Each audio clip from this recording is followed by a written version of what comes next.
नमस्कार, मी Ujjwala. शौर्यात cloud kitchen मध्ये मी तुमचं मनापासून खूप खूप स्वागत करत आहे. आज दिवाळीचा दुसरा पदार्थ करत आहे, भाजणीची खुसखुशीत अशी चकली. चला तर मग रेसिपीला सुरुवात करूया. सगळ्यात पहिल्यांदा आपण भाजणी करून घेऊया. इथे मी 1.5 किलो तांदूळ घेतलेले आहेत. या पेल्याने 7 पेले होतात. इथे मी चणा डाळ घेतलेली आहे. या पेल्याने 3 पेले. ही उडीद डाळ आहे 1.5 पेला. ही आहे मूग डाळ 1.5 पेला. हे आहेत पोहे 300 ग्रॅम. हे आहे धने 60 ग्रॅम. हे आहे ओवा 15 ग्रॅम. हे आहे जिरे 60 ग्रॅम. इथे मी एक कढई गरम करायला ठेवलेली आहे. कढई गरम झाली की हे तांदूळ सगळे ओतून घ्यायचे. हे तांदूळ मी कॉटनच्या सुक्या फडक्याने चांगले पुसून घेतलेले आहेत. तुम्हाला पाहिजे तर तुम्ही धुवून वाळवून मग हे गरम करू शकता, म्हणजे भाजून घेऊ शकता. हे तांदूळ चांगले भाजून घ्यायचे आहेत. हलवून हलवून हलवून असे. हे बघा, तांदूळ चांगले असे खरपूस भाजलेले आहेत 7-8 मिनिटं. आता हे मी एका परातीत काढून घेणार आहे. हे बघा, या परातीत मी काढलेलं आहे थंड होण्यासाठी. आता कढईत आपण चणा डाळ घालणार आहोत. ही चांगली खरपूस भाजून घ्यायची आहे.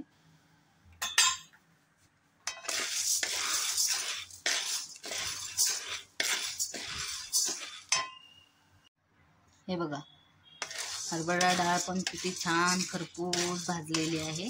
ही पण आता त्या परातीत काढून घेऊया थंड करण्यासाठी. याच्यात आता आपण मूग डाळ घालायची आहे भाजायला. ही पण चांगली खरपूस भाजून घ्यायची. हे बघा, मूग डाळ पण खरपूस अशी भाजली आहे. ही पण आपण आता परातीत थंड करायला ठेवूया. आता ह्याच्यात आपण उडीद डाळ भाजायला घेऊया. ही उडीद डाळ पण आपण खरपूस अशी भाजून घेऊया.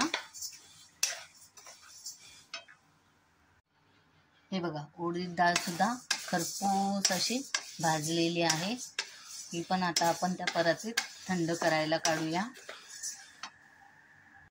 आता आपण पोहे भाजायला घेऊया. हे पण असे कुरकुरीत होईपर्यंत भाजायचे आहेत.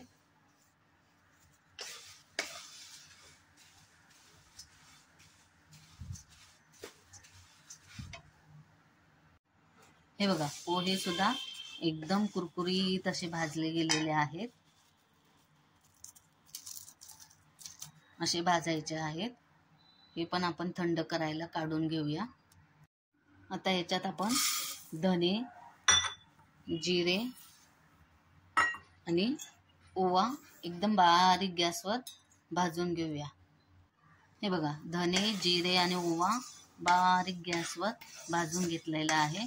हे पण आता आपण त्या परातीत थंड करायला काढूया. हे बघा, सगळं हे भाजलेलं आहे. या परातीत थंड करायला काढलेलं आहे. हे जरा थंड झालं की मग मी गिरणीतून दळून आणणार आहे. हे असं जरा खालीवर करायचं, म्हणजे लवकर थंड होतंय. सगळं असं मिक्स करून थंड होऊ देऊया आणि मग गिरणीतून दळून आणून मग चकली बनवायला घेऊया. हे बघा, भाजणी मी दळून आणलेली आहे. 3 किलोची झालेली आहे. हे पीठ मी असं दळून आणलेलं आहे. चला तर मग आता चकली करायला घेऊया. हे बघा, इथे मी या पेल्याने 4 पेले भाजणी चांगली चाळून घेतलेली आहे. इथे मी एक पातेलं तापायला ठेवलेलं आहे. त्याच्यात हे 2 पेले पाणी गरम करायला घेतलेलं आहे. जितकं पीठ असतं त्याच्या अर्ध पाणी गरम करायला घ्यायचं आहे. ह्याच्यात आता हे छोटे 2 चमचे तीळ घालायचे आहेत. आता ह्याच्यात हळद अर्धा चमचा टाकायची आहे. मीठ पण अर्धा चमचा टाकायचा आहे आणि ही आहे मिरची पावडर, ही 1.5 चमचा टाकत आहे. ह्याच्यात 1 चमचा तूप टाकायचं आहे. तुम्हाला हवं असेल तर तुम्ही तेलही घालू शकता. हे बघा, पाण्याला चांगली उकळी आलेली आहे. आता गॅस एकदम बारीक करायचा आहे आणि ही भाजणी, चाळून घेतलेली भाजणी हळूहळू ह्याच्यात घालायची आहे.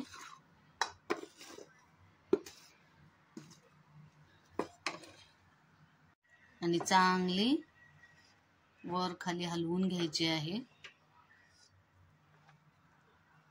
सगळी अशी मिक्स करून घ्यायची आहे.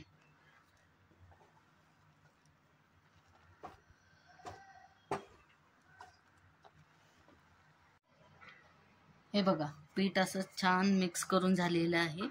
आता ह्याला आपण 10 मिनिटं झाकून ठेवूया, म्हणजे जरा मुरू दे आणि मग चकली करायला घेऊया. पीठ झाकून बराच वेळ झालेला आहे. हे बघा, आता आपण हे परातीत काढूया मळून घ्यायला. हे बघा, हे परातीत मी पीठ मळण्यासाठी काढलेलं आहे. आता हे गरम असतानाच असं चांगलं या पेल्याने, ग्लासने, तांब्याने, तुम्ही कशानेही हे चांगलं असं दाबून दाबून एकसारखं करून घ्यायचं आणि मग पीठ मळून घ्यायचं. गरम असतानाच हे सगळं करावं लागतंय. हे बघा, पीठ चांगलं असं घट्ट मळून घेतलेलं आहे. आता ह्याच्यातलं थोडा थोडा हुंडा घेऊन थोडंसं असं किंचितचं पाणी लावून लावून छानसं मळून घ्यायचं आहे. चकलीच्या साच्यात घालण्यासाठी किंचितचं असं हाताला पाणी लावत लावत चांगलं असं पीठ मळून घ्यायचं आहे. हे बघा, हे सेपरेट पीठ असं थोडं थोडं पाणी लावून चांगलं असं मळलेलं आहे. इथे मी चकलीचा साचा पण घेतलेला आहे, याला आतून तेल लावलेलं आहे. आता हा गोळा ह्याच्यात घालायचा आहे. हा बघा, हा गोळा असा याच्यात घालायचा आहे आणि उरलेलं वरचं काढायचं आहे आणि चांगलं दाबून दाबून भरायचं आहे. हे बघा, इथं मी एक पेपर अंतरलेला आहे, ह्याच्यावर आपण आता चकली घालूया. हे बघा, अशी चकली लहान मोठी तुम्हाला कशी हवी तशी तुम्ही करू शकता.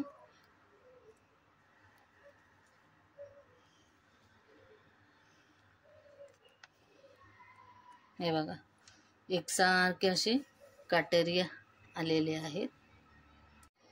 अजून एक दाखवते तुम्हाला. हे बघा, हे असे एकसारखे असे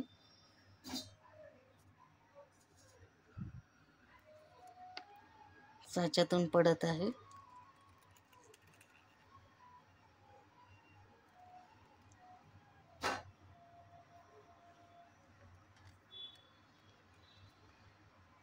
हे बघा, जराही कुठे तुटत नाही आहेत का जराही कुठे हे झालेले नाही आहेत, छान काटे आलेले आहेत. हे बघा, एका चकलीच्या साच्यात हा एवढ्या चकल्या झालेल्या आहेत. कशा काटेरी आणि चांगल्या झालेल्या आहेत बघा. इथं मी एक कढई ठेवलेली आहे, त्याच्यात तेल घातलेलं आहे चकली तळण्यासाठी. हे बघा, आता या चमच्याने असं चकली उचलायची आणि असं अलगद असे ह्याच्यात सोडायची. अजून एक दाखवते. या चमच्याने असं घ्यायची आणि अलगद अशी तेलात सोडायची. हे बघा, चारी चकल्या कशा वर आलेल्या आहेत. आता पलटी करूया.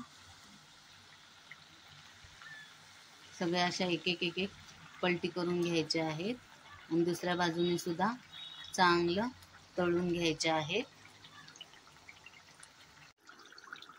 हे बघा, दुसऱ्या साईडने सुद्धा चकल्या चांगल्या तळल्या गेल्या आहेत. तर आपण आता काढून एका जाळीवर ठेवूया, म्हणजे तेल जरा नितळेल.